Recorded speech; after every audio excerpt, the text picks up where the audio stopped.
Hi, I'm Alex, and this is how I almost made an award-winning video game when I was 16 years old. Now, before we really get into the video, I gotta admit, right, this wasn't like Game of the Year type stuff, right? I wasn't winning international awards. This was a small game jam hosted by a YouTuber in the middle of April, I think. So, for those of you who don't know, a game jam is a competition where game developers have a period of time, in this case, right, like 2 days, to make a fully working video game based on a certain theme. If that sounds hard, that's because it is. It's very hard. Don't recommend it, but it's fun.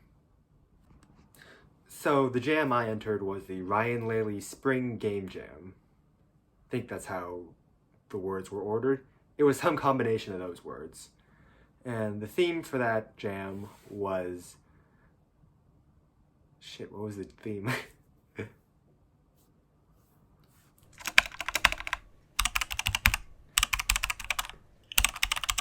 And the theme of that game jam was connections.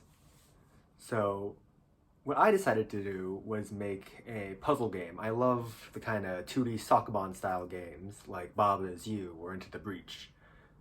Into the Breach. Shit, no, I meant Patrick's Parabox. No disrespect to Into the Breach, but I wasn't talking about them.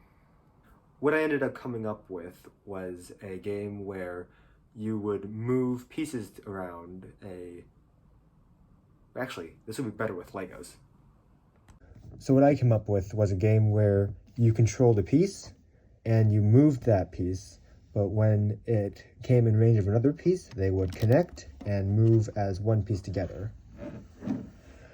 And then from there, I'd have pieces that need to be in certain places at the end of the level in order to win.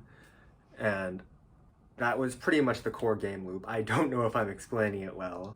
So I kept the art for this game really simple because I don't know how to draw. And I loaded up Aseprite, and pretty much what I did was I took inspiration from puzzle pieces. I don't know the word, but puzzle pieces have that little round bit on the edges that connects with the other parts. And I decided to make something that looked like that and kind of inspired it off a suction cup, I guess. I don't really know where I was going with this, but I am really happy with the way the art turned out. And so I had the different pieces be different colors, right? So the red piece could connect in all four directions, but the blue piece could only connect with pieces above and below it. Green piece could only connect with pieces to the left and right. And pretty much just added some variety in different pieces that I really thought helped the game be more interesting. Then I stole some sound effects from the internet, slapped it all together, made a very basic menu, called the game Lemmings because the pieces followed each other around, didn't realize Lemmings was already a really popular video game, and submitted with not that much time left to spare.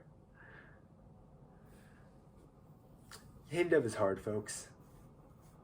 So after releasing, I got a bunch of really nice comments, really good feedback, and eventually my game was good enough for Ryan to play it on his live stream where he had like the top 5, 10, I forget, games from the jam on stream and played through them, gave his thoughts. And that was really neat to see. Right after this clip, I'll put in what he said while he was playing my game, right? And kind of his thoughts on the game. Okay, I really like that one. One, because it meets the theme really well. Like, we got connections being made, you've got not just connect these things together, but you have to also make sure all the things are covered. I feel like could be some improvements with visual design of like identifying which one you're currently controlling, and also because sometimes it felt like some had to be connected, some didn't. So it would be nicer to have some way of discerning when it had to be like all three things connected. That would have been very interesting. Design with it was brilliant. Nice color coding, nice visual design of the individual blocks and how they work. Level design though was the highlight for me on there. There were really cool levels where like you could use that to teach level design to people, like for puzzle games.